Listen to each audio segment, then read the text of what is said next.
Merci d'être avec nous sur les antennes de la télévision nationale. Au sommaire de ce journal, la date du référendum de la Constitution en Guinée est fixée au 21 septembre prochain. Les organisations de la société civile s'organisent et signent une convention qui a pour objectif de surveiller les prochaines consultations électorales. À l'Abbé, quelques semaines après le lancement officiel de l'opération d'enrôlement pour les passeports biométriques, les résultats sont encourageants. Un premier lot de 500 vient d'être attribué aux citoyens de la région. Et puis les pèlerins catholiques de Guinée poursuivent leur marche de foi entamée depuis leur arrivée en Israël le 19 août dernier, une véritable immersion au cœur de la foi chrétienne où chaque étape du parcours les ramène aux origines de l'évangile. C'est tout pour le sommaire. Bonjour à tous et bienvenue dans ce 13h. Tout d'abord, les travaux du comité technique des réformes de Guinée Business Forum viennent de se tenir au ministère de l'Industrie. C'est un prélude à la deuxième réunion du comité de pilotage de cette plateforme de dialogue public-privé. Il était question pour les entités qui en constituent les piliers de chercher des solutions et des moyens d'action à proposer au comité de pilotage du GBF. Abdul Karim Kamara. Les éléments du dialogue public-privé productif se mettent progressivement en place. Un dialogue porté par le Guinée Business Forum dont le bras armé est le comité technique des réformes. Les entités qui composent ce comité se retrouvent pour identifier les problèmes du secteur privé afin de proposer les solutions et les moyens d'action. Tout ce que nous attendons de cette rencontre, c'est que les piliers, qui sont trois, le pilier amélioration de l'environnement des affaires, le pilier contenu local et le pilier MCC, qui est le Millennium Challenge Corporation, que ces trois piliers-là puissent d'abord travailler sur les 6 réformes qui ont été proposées du premier comité de pilotage du GBF.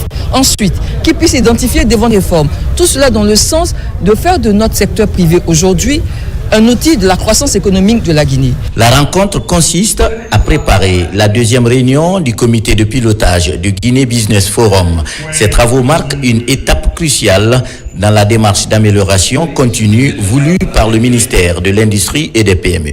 Nous sommes très ravis d'être ici aujourd'hui parce que le lancement des travaux du GBF est une très bonne chose pour le secteur privé. Nous l'attendons depuis un certain temps. Et ça tombe à point nommé parce qu'il y a assez de réformes qui doivent être mises en place et que nous pensons que le GBF est la plateforme nommée qui pourra apporter ces solutions. C'est tout à fait dans l'intérêt de la Chambre de commerce de participer à ces travaux et de contribuer donc à l'identification et à la mise en œuvre des réformes qui peuvent quand même améliorer la vie donc, des acteurs économiques dans notre pays. Composé du comité public des réformes et celui des réformes du secteur privé, le comité technique des réformes du GBF a été institué le 18 juillet 2025 à travers un arrêté avec pour mission de proposer des réformes structurantes. Je vous l'annonçais dans les titres, la date du référendum de la Constitution en Guinée est fixée au 21 septembre prochain. Les organisations de la société civile s'organisent et signent une convention d'alliance dénommée Le Regard Citoyen. Cette plateforme se donne pour objectif de surveiller les prochaines consultations électorales. On fait le point avec Yaya Silla. C'est dans le cadre du référendum du 21 septembre prochain que les principales organisations de la société civile guinéenne et fêtières se sont retrouvées pour signer une convention d'alliance afin de garantir la transparence du processus électoral. Cette alliance baptisée Regard du peuple est un dispositif national d'observation citoyenne et indépendante. Conscientes de leur rôle traditionnel et de leur responsabilité morale, les fêtières, réseau d'organisations de jeunesse et de femmes de la société civile guinéenne engagées pour la démocratie lancent officiellement la plateforme d'observation électorale Le Regard du peuple par la signature de la Convention nationale d'observation du processus référendaire.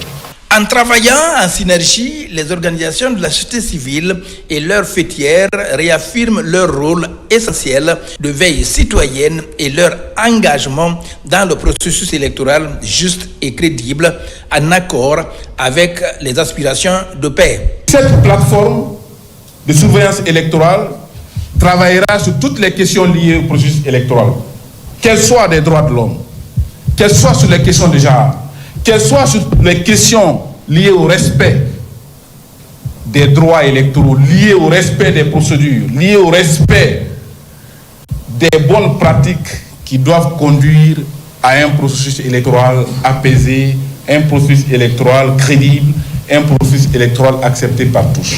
Désormais, les regards sont tournés vers les partenaires techniques et financiers intéressés par des questions électorales. Les besoins de renforcement de capacités sont déjà exprimés par la plateforme de la société civile. C'est parti pour les opérations d'enrôlement des opérateurs économiques en Guinée. Le processus a démarré dans les communes de Kaloum et Matam. Des cartes sécurisées et numériques seront ainsi remises aux acteurs concernés. L'idée est de créer une base de données comprenant tous les opérateurs économiques et leur domaine d'activité. Falilou Diallo, Abdul Karifa Keita. C'est une grande avancée dans la modernisation et la professionnalisation des activités au sein de la Chambre de commerce, d'industrie et d'artisanat de Guinée. Des cartes biométriques sont confectionnées puis mises à ses adhérents. Des cartes sécurisées et des opportunités offertes pour améliorer les performances. C'est pratiquement officiel aujourd'hui. Nous invitons les gens à venir adhérer massivement parce que derrière l'adhésion, il y a aujourd'hui tout un panoplie de services et d'avantages que la Chambre de commerce va offrir aux différents adhérents. On a différentes formules qu'on a développées aussi pour pouvoir vraiment, pour chaque type d'adhésion, pouvoir offrir des services adéquats. Plus qu'une carte, elle permet d'identifier les acteurs économiques, même au niveau international. Cette opération d'enrôlement permet ainsi de répertorier chaque opérateur économique selon ces secteurs d'activité. C'est une fierté, non seulement pour le secteur privé, mais aussi pour les activités commerciales et sociales en République de Guinée.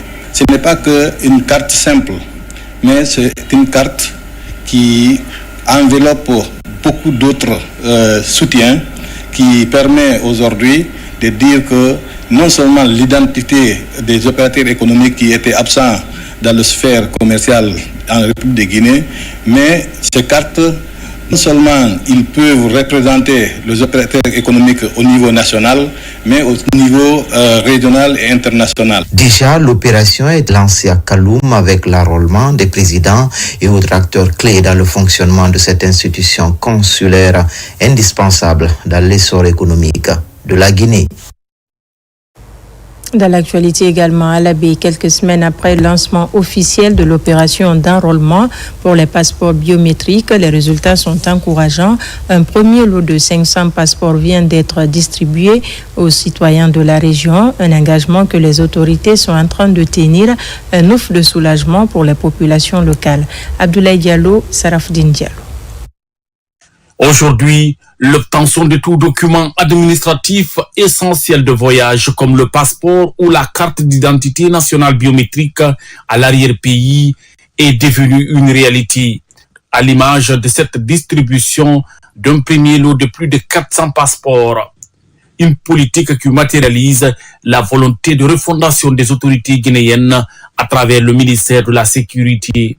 C'est avec une immense joie au nom du ministre de la Sécurité et de la Protection civile que nous recevons ce moment historique de remise de près de 500 passeports offerts et facilités par le président de la République, général d'armée Mamadi Doumbouya, aux vaillantes populations de la région administrative de l'Abbé.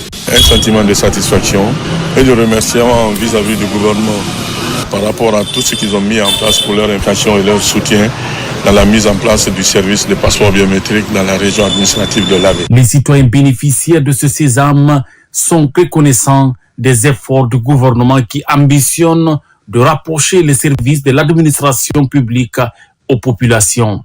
Je suis reconnaissant parce que l'État a promis de délivrer des passeports dans les provinces au lieu de demander aux citoyens tous d'aller à Conakry. Nous savons ce que ça pouvait signifier en termes de moyens, en termes de temps et en termes de risque aussi. Cette politique de refondation prônée par le général Mamadi Doumbouya à travers le ministère de la Sécurité est une réponse aux besoins toujours exprimés par les Guinéens de l'intérieur du pays. Vous le savez certainement, le musée national de Sandervalia est en rénovation depuis un moment. De nos jours, le chantier avance dans le strict respect du cahier de charge. Le ministre de la Culture était sur le site pour voir et apprécier l'évolution des travaux qui sont exécutés à ce jour à plus de 90%. Ousmane Ba, Alpha Isiagaba. Voici l'état actuel du musée national de Guinée. Le patrimoine culturel est devenu attrayant. C'est le résultat des travaux de rénovation récemment entrepris. Sur le site, le ministre de la Culture, Moussa Moïse Silla, est venu constater l'état d'avancement des travaux. Le musée national de Guinée renaît de ses cendres grâce à la vision stratégique du président de la République, le général Mamadi Doumbouya, et à l'accompagnement du premier ministre chef du gouvernement. Pour ceux qui ont visité ce musée il y a 3 ans et qui viennent maintenant, je pense qu'ils seront tout heureux de constater que les bâtiments sont tout neufs et qu'il y a un processus scientifique qui a commencé pour non seulement engager des équipes dans la conservation, mais aussi la préservation, la valorisation de tout ce que nous avons comme fonds muséal ici. Sur place, plusieurs compartiments ont été visités. La salle d'exposition temporaire et permanente, la salle des animateurs, les bureaux administratifs, ainsi que d'autres espaces emblématiques du musée national. On a eu à faire la visite, il nous a suggéré des recommandations que nous allons essayer de faire, des corrections. Donc dans l'ensemble, je pense qu'il est satisfait. Il ne reste pas beaucoup de choses maintenant. C'est l'extérieur, l'aménagement de l'extérieur qu'il faut terminer. Et après, on va nous rendre le chantier. Donc on attend qu'on nous rende le chantier. Les recommandations, c'est de corriger des imperfections qui ont été signalées. Je crois que l'entreprise d'Imar était là, qui a pris note et qui s'est engagée à corriger les imperfections dans les meilleurs délais. À ce jour, le taux d'exécution des travaux dépasse 90% et résultat rendu possible grâce à l'appui du gouvernement à travers le budget national de développement, BND. Dans un autre registre, le CHU Donka vient de tenir la 4e session de son conseil d'administration. Les membres du CA apprécient les réformes opérées au sein de l'hôpital depuis 3 ans. Ils ont tout de même souligné certaines difficultés comme celles liées à l'accès aux subventions. Le conseil s'engage à mener des plaidoyers en faveur du CHU qui s'apprête par ailleurs à ouvrir le dernier service qui est la maternité. Tierno Ousmane Diallo. Cette session du conseil d'administration du CHU Donka intervient alors que l'hôpital vient de célébrer sa 3e année depuis son inauguration après rénovation. Les avancées sont appréciées et les défis analysés. Le conseil d'administration salue tout particulièrement les investissements dans le capital humain, l'entretien de l'hôpital et la qualité des soins, tout en formulant des recommandations pour les autorités. Nous avons recruté à tour de bras avec la concession des jeunes qui ont été formés par l'équipe canadienne en matière d'infirmières de bloc opératoire, d'infirmières anesthésistes. Et les jeunes médecins qui sont recrutés sont aussi incrustés dans ces équipes qui sont en train de faire vraiment des merveilles au niveau de l'hôpital. On a fait un bilan des activités qui sont réalisées dans cet hôpital ces 3 premières années. Et nous avons constaté qu'il y a vraiment une avancée par rapport aux activités qui sont réalisées. C'est quand même un hôpital qui fait beaucoup d'efforts, mais qui a également beaucoup de difficultés. Difficultés liées à l'obtention de la subvention d'équilibre, mais aussi difficultés liées au recouvrement des créances. Autre élément majeur débattu durant cette session, c'est l'ouverture à court terme de la maternité du CHU Donka, le dernier service tant attendu pour contribuer à la réduction de la mortalité maternelle et infantile. Nous sommes vraiment en train de travailler activement pour l'ouverture de la maternité. Et ce qui est intéressant, nous avons décidé d'ajouter une unité de néonatologie à cette maternité-là, quelque chose qui n'existait pas, pour vraiment permettre de prendre en charge les enfants qui vont naître à la maternité de Donka, mais aussi prendre en charge d'autres enfants qui viendraient de l'extérieur. Outre la maternité, le conseil d'administration du CHU Donka a également validé une proposition de l'administration visant la création d'une unité de cardiologie afin d'étendre l'offre de soins. Et pendant ce temps, les autorités continuent d'exécuter leur plan d'action dans le cadre de la vulgarisation du projet de nouvelle constitution. Au marché d'Anta, les marchands étalagistes et ambulants se sont appropriés le texte fondamental. La stratégie consiste à amener les uns et les autres à élargir les notions apprises sur le contenu du document aux autres localités de la commune. Reportage de Mohamed Lamine Kamara. À Tombolia, des actions citoyennes se multiplient pour une large vulgarisation du projet de nouvelle constitution. Les autorités communales, en synergie d'action avec les responsables à la base, sont au marché d'Anta. Ici, la nécessité voudrait que ces femmes comprennent l'intérêt et les avantages liés à cette future loi fondamentale. Troisième étape, pour que nous soyons le plus près possible des populations pour lesquelles cette constitution a été écrite, et ces populations qui ont été contactées depuis la base jusqu'au sommet pour qu'ils déclinent leur avis sur le contenu de cette constitution-là. La constitution étant écrite, il fallait revenir pour des explications en langue nationale afin que ces populations comprennent de quoi il s'agit, puisque la date du 21 septembre est déjà fixée. La nouvelle constitution, c'est une constitution qui nous ressemble et qui nous rassemble. Donc toute la population de Tombolia doit savoir le contenu de cette nouvelle constitution pour pouvoir interpréter ou vulgariser dans les différentes familles. Parmi les stratégies adaptées, le porte-à-porte est privilégié. Les marchands étalagistes, y compris les ambulants, chacun d'eux est mis à contribution pour élargir la compréhension de ce texte fondamental aux autres endroits publics de cette commune. Il s'agit de beaucoup de garanties, puisqu'elle garantit d'abord droits et libertés publiques des citoyens, mais aussi elle consacre assez d'avantages et assez d'innovations, tant sur le droit à la santé, le droit à l'éducation pour nos enfants. L'objectif de la délégation spéciale de Tombolia est de faire en sorte que la stratégie de vulgarisation mise en place touche le maximum des citoyens dans cette collectivité locale de Conakry. À Dubreka, les autorités multiplient les initiatives pour permettre aux populations de mieux s'approprier les 199 articles du document. À Yorokogia, l'engouement est palpable. Les citoyens se mobilisent massivement pour marquer leur engagement avant le vote référendaire. Cheikh Sanoussi Sanko. La vulgarisation de la nouvelle constitution constitue une action citoyenne essentielle pour permettre aux populations de mieux connaître et comprendre les 199 articles qui composent ce document. À Dubreka, les autorités locales ne se sont pas limitées aux campagnes dans les quartiers. Elles ont également multiplié les initiatives afin d'offrir aux populations l'opportunité de s'approprier le contenu de ce texte. Nous sommes satisfaits et nous allons continuer à vulgariser encore la nouvelle constitution jusqu'au jour du référendum. Nous avons tenu plusieurs réunions pour informer les chefs secteurs, chacun en secret, à toute occasion de dire au moins un article pour la population que la population peut retenir. Je suis natif de cette localité. Ma famille et moi respectons la décision des autorités. Selon les autorités communales, ce projet de constitution est adapté aux besoins et aux réalités des Guinéens. Je suis très ravi que je vois une mobilisation comme ça, grandiose. Les femmes, les jeunes, les hommes, tous mobilisés pour venir témoigner qu'il adhère à cette constitution. Parce que c'est cette constitution qui fera du citoyen guinéen en Guinée. La vulgarisation de ce document se poursuit de manière continue jusqu'à date butoir, afin de permettre à chacun de se prononcer librement lors du référendum prévu le 21 septembre prochain.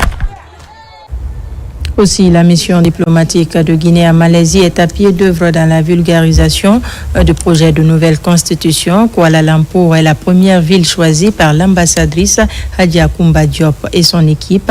La mission revient pour nos compatriotes sur les articles qui composent ce projet de nouvelle constitution. Makemedunzo. À l'ambassade de Guinée en Malaisie, une semaine de travail a été consacrée à la compréhension et l'appropriation du contenu du projet de nouvelle constitution ainsi qu'à l'élaboration d'un plan d'action pour sa vulgarisation. Pour l'ambassadeur Hadiakoumba Diop, il est important que son personnel se familiarise avec ce projet de texte fondamental avant de remettre officiellement le document aux compatriotes vivant dans les grandes villes de ce pays d'Asie du Sud-Est. Si cette loi fondamentale est adoptée lors du scrutin qui sera organisé le 21 septembre prochain, cela marquera un tournant décisif de notre histoire. Le retour à l'ordre constitutionnel à travers la mise en place de toutes les institutions de la République. La nouvelle constitution se veut inclusive et c'est pour cette raison qu'elle comporte une nouvelle architecture institutionnelle, afin que chacun de vous s'en approprie pour garantir une compréhension citoyenne. À leur tour, les cadres de l'ambassade ont aussi vulgarisé ce projet de loi fondamentale de notre pays à nos compatriotes résidant en Malaisie. Ils se préparent à véhiculer le message dans les autres pays qui sont sous la juridiction de l'ambassadeur Hadiakoumba. Cette constitution n'est pas réservée qu'aux hommes de droit, aux avocats, aux politiciens. La constitution là, elle est pour tout le peuple de Guinée. Donc il faut essayer de la parcourir, de la comprendre. Quand vous la connaissez, vous allez vous défendre votre famille et défendre le pays. Après Kuala Lumpur, la mission diplomatique a lancé l'invite à toute la communauté à prendre part à ces différentes cérémonies de vulgarisation. L'équipe diplomatique compte répondre à toutes les questions liées à ce projet de nouvelle constitution. Et pour finir, les pèlerins catholiques de Guinée poursuivent leur marche de foi entamée depuis leur arrivée en Israël le 19 août dernier. Une véritable immersion au cœur de la foi chrétienne où chaque étape du parcours les ramène aux origines de l'Évangile. Partout sur leur passage, les fidèles revivent les récits bibliques de l'Ancien et du Nouveau Testament. Nos envoyés spéciaux, Marie-Angélique Bangoura, Robert Bangoura et Robert Siditon. À Nazareth, au cœur de la Galilée, les pèlerins guinéens s'inclinent devant la fontaine de la Vierge Marie. Selon la tradition, c'est ici que l'ange Gabriel annonça à Marie la naissance du Sauveur. Dans l'église orthodoxe, la source coule toujours. Beaucoup y puisent de l'eau, symbole de bénédiction qu'ils ramènent chez eux.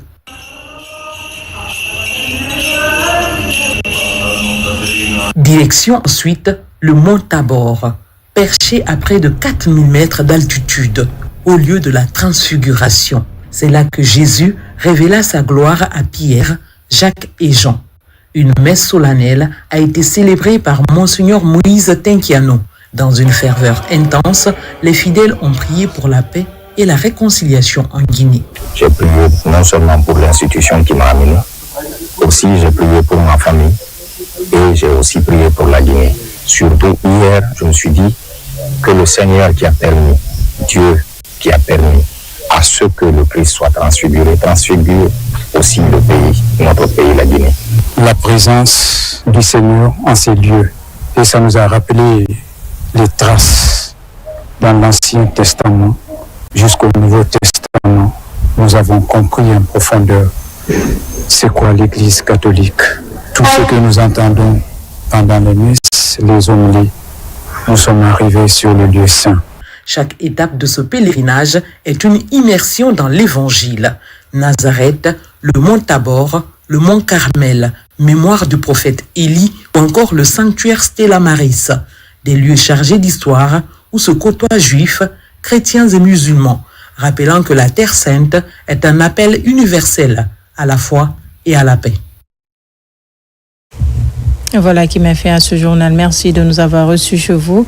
L'actualité se poursuit sur notre site le www.rtgguinée.info. On se retrouve à 17h pour d'autres informations de la Guinée, notre paradis, terre de richesse et d'innovation.